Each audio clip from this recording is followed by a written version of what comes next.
Today I will show you a disaster movie from 2020, titled Greenland. Spoilers ahead. Watch out and take care. We see construction work being done on top of a massive building. Two men are talking about some delays. The one that's frustrated with the situation is the boss, John. Moments later, he's driving his car, listening to the radio about an interstellar comet that will fly by close to Earth.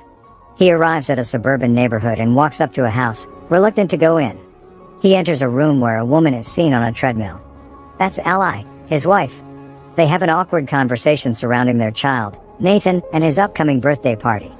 The son arrives and is excited to see him. They go to his room and talk about a drawing he made of the coming comet, named Clark.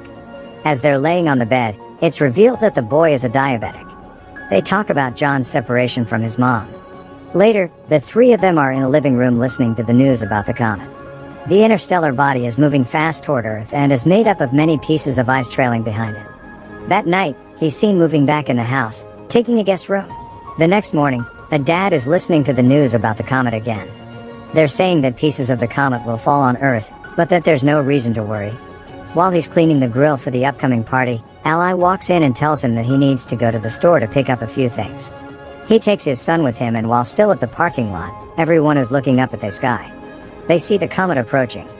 Inside the store, as they are shopping, John gets a presidential alert on his phone and then an automated call. No one else in the store is getting the same alert. He is informed that him, along with his wife and his son, are chosen for emergency shelter relocation. The same alert is shown in the house TV, but Ally doesn't see it. John quickly leaves the store with his son. As they're driving home, he sees military vehicles and planes going the other way. When they arrive home, the people have already gathered for the party. John goes to talk to Ally in the kitchen and asks her if she got the same alert. She dismisses him, thinking it's just a test, but he tells her about the military he saw on the way, suspicious about what's happening with the comet. Both of them come back to the living room, where everyone is watching the news, expecting to see a part of the comet hitting the Atlantic Ocean. No one is worried as an image of the fragment is shown on the TV screen, and the kids start counting down. When they reach to one, waiting to see the splash in the ocean, nothing happens for a moment. There's a little earthquake and John walks out of the house. He sees a flock of birds flying away, when suddenly a massive shockwave hits him over, felt inside the house as well. He comes back in and everyone is scared, still listening to the news. The newscaster announces that the piece has impacted a city in Florida with a shockwave that was felt for thousands of miles. The city was completely destroyed. As an orbital shot of the comet hitting is being shown on the news, the people wonder if more pieces will hit the planet. John gets another presidential alert. The call plays on both his phone and the TV, so everyone can see what the message says. None of the others are getting the same message, which states that John can't take anyone else to the shelter, except his family. He gets a security code to enter the plane on his phone. The others leave in a panic. John and Ally are packing, worried if they'll have enough insulin for the boy. The child asks about his grandpa. Ally is preparing food and listening to the terrifying news, as John goes to get Nathan, who says that the sky is on fire. Pulling out of the driveway, they see that none of their friends got the same call. One of them tells the family that the news is reporting that a huge piece of the comet, called Planet Killer, will hit the Earth in 2 days. As they are leaving, another neighbor runs to them, begging to take their daughter. John refuses and they drive off, arguing in the car that even if they did take her, she might have been turned away at the airbase. Later, as they are driving, people are seen already looting the stores. Suddenly, they drive up to a massive traffic jam on the highway and John goes the other way, taking a side road. They're listening to the news on the radio, saying that there have been more impacts and others are expected, which might take out entire cities or even cause an extinction-level event. They arrive at the airbase, being guarded by the military. People are gathered around the doors because they're not being allowed in. The family pushes through the crowd and is allowed entrance with the barcode they received. Once inside, they are given wristbands for personal identification and are told to move all their things into one smaller bag. Suddenly, they realize the insulin for Nathan is gone and John goes to take it from the car. Ally goes to tell the soldiers about her husband, but tells them about the boy's diabetes and causes a problem.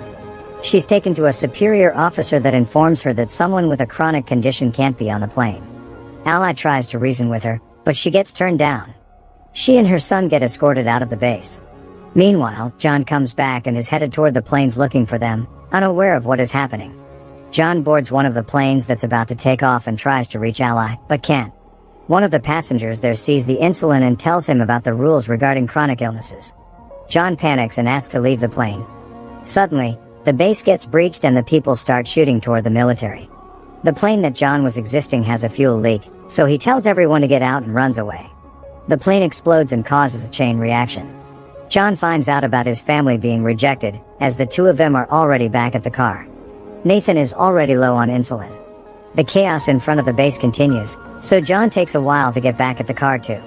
Once there, he finds a message from Ally that she's taking Nathan to her dad's place, so John goes after them.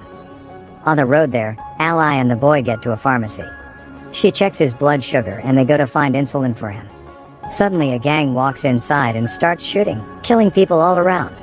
They manage to escape and get into a car with some people that will take them part of the way to her dad's. The couple Ally is riding with start acting strangely very fast. Eventually, they throw her out the car, take her wristband and drive off with her son, leaving her stranded on the highway. Meanwhile, John is lucky enough to find a ride up north as well. Inside the truck, John sparks a conversation with one of the men, Colin, who tells him that they are headed to Canada where the driver knows someone that has a plane and can take people to the shelters. Apparently, the military has set up the shelters on Greenland. The man tells him to find his family and meet him in Canada, so they can take one of the planes too. Another one of the people in the truck eyes John's wristband and demands that John gives it to him, but when he refuses, a huge fight unfolds. The fighting causes the truck to swirl and crash, throwing the people from the back out. The fight continues regardless and John ends up killing the guy. Colin dies in the crash. In the meantime, Ally gets another ride toward the base where the people that took Nathan are headed. He is still seen riding with them when they get to the airport base. At the first stop, as they are showing the wristbands, the boy tells the soldier that those people are not his parents and the soldier gets them escorted away, taking him inside. Later, Ally gets there too and tries to find him, from one stop to another, from one medical unit to another. She finally finds him and she's informed that he's been given insulin. The nurse says she'll help Ally find a military transport to her father's city and that she will stock her with medicine for Nathan. John breaks into a house for some water and food. He checks the news immediately, only to see that the main impact is expected in just under 24 hours. He finds keys to the family's car and takes it, getting to Ally's dad fast. He finds him playing cards with his buddies, asking about his daughter. They decide to put their differences aside and work together to find her and Nathan. Meanwhile, the two of them arrive at a gas station and call the house. John and her father go to pick them up and the family is finally back together. All of them get back to the house and see that the information John got about the shelters was true. He convinces Ally that they should go to Canada and try their luck, so they prepare for the journey there. Unfortunately, they can't convince Ally's father to join them.